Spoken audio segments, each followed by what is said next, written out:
Hey, Yankees fans, I hope you guys are having a wonderful, wonderful day today. Hope you guys had a fantastic weekend, or hope you're having a fantastic week whenever the heck you're watching this. The Yankees just signed a starting pitcher. They've signed Carlos Carrasco to a minor league deal. Last year for the Guardians, Carrasco started in 21 games, went 3-10 with a 5.64 ERA. Strikeouts per 9 was 7.7. Carrasco pitched 11 years for the Guardians before being traded to the Mets alongside Lindor back in 2021. With the Mets, Carrasco pitched to a 5.21 ERA, but 2022 was by far his best year with the Mets. Carrasco started in 29 games that year and pitched to a 3.9 ERA. Now, the New York Yankees starting rotation appears to be set. Garrett Cole, Max Fried, Carlos Rodon, Luis Gil, Clark Schmidt, and Marcus Stroman on the outside looking in. So, where in the heck does Carlos Carrasco fit in? I believe his contract, if he does make the New York Yankee roster, I believe his deal could amount to like $2.5 million. So, why on earth would the New York Yankees add a guy like Carlos Carrasco, who did not have a very good year last season? It was only to a minor league deal, so low risk, high reward. Why would you do it when you have at least 6 guys ahead of him? Let's not forget the others on the 40-man roster. JT Brubaker, Clayton Beeter, Will Warren, Yeldris Gomez, all starting pitchers who are on the 40-man roster who are not officially on the Major League roster, the 26-man. Why on earth would the New York Yankees go out and sign Carrasco? Well, like I said earlier, depth, of course. Maybe we have a trade coming.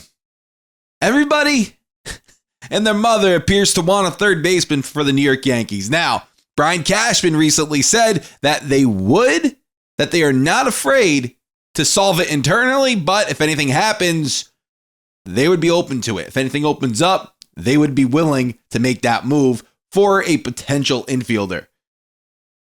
That's what this means to me. You get Carrasco, sign him to a minor league deal. He may not even make the team, but if you do end up trading a couple of arms for an infielder, or Marcus Stroman, if you will, at least you have a veteran like Carrasco who could be a spot starter. As I said, that's even if he makes the team.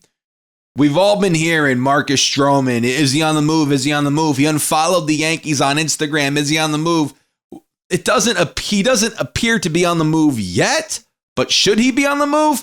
Probably. I think his relationship with the Yankees has soured. He did not pitch a single postseason inning last year. It just goes to show you how they view him. And his second half last year was pretty bad. It wasn't great. First half was solid. Second half, not so much. So Stroman, I could see him being moved. It's just to who, right? That's the big hiccup with all of this with Stro. It's who's willing to take on that $18 million, but not only for 2025, but that potential vesting option. Who's willing to do that? Well, the Yankees would have to eat some of that money. And I think Joel Sherman mentioned that the Yankees would have to, eat like 30%.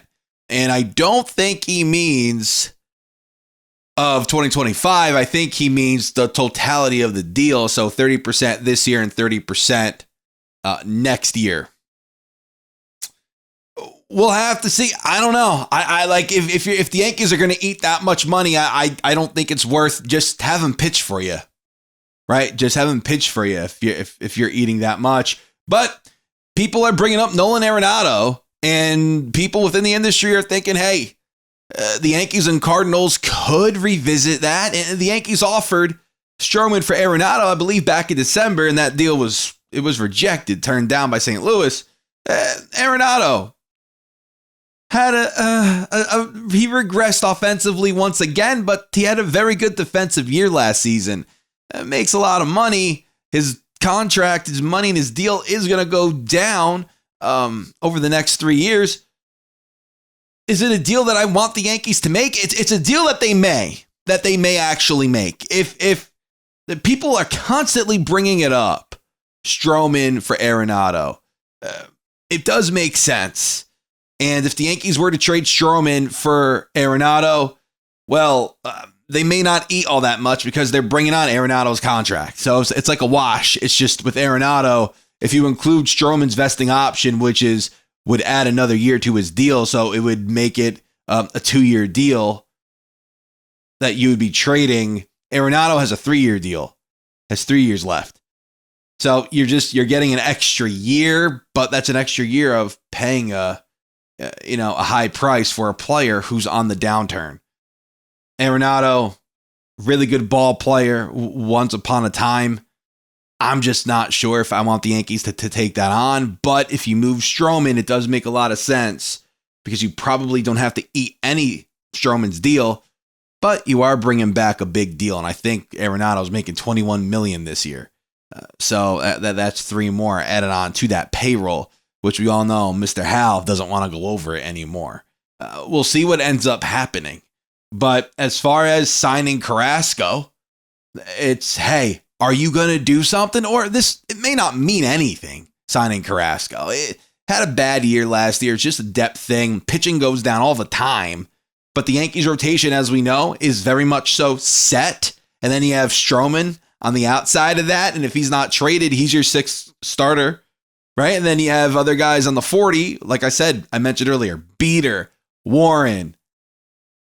You have quite a few guys. So I don't know the purpose of signing Carrasco outside of, hey, purely depth. That's obvious. But is a move coming? Could. We'll see what happens. I'll keep you guys updated here, though, if the Yankees do make a move. Now, I know I mentioned this in my recent upload. Would you guys be opposed to the Yankees acquiring Alex Bregman? He's still out there. The same with Pete Alonso. We have Goldschmidt. The Yankees didn't even freaking entertain the idea of Alonso at all this offseason. But would you entertain Bregman?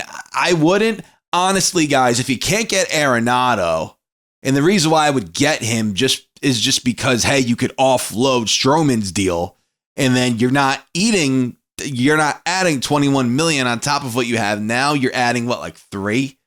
So if you're able to move Stroman for Arenado, that's not like the worst thing in the world, especially when it comes to the payroll. I just don't think adding Bregman is the move, especially since us Yankee fans want to see them add either Kyle Tucker, which I would love that for next year. I know we have Spencer Jones in the system. He's the Yankees' future over there in center field. We have the Martian playing left in 2025. That's confirmed. But Kyle Tucker, man, I want that kid so damn bad. Looking at his numbers, he reminds me a lot of Paul O'Neill. So listen, I want to know what you guys have to say. Leave a comment. Thank you guys so much for watching. This is Joe, and until next time, signing out.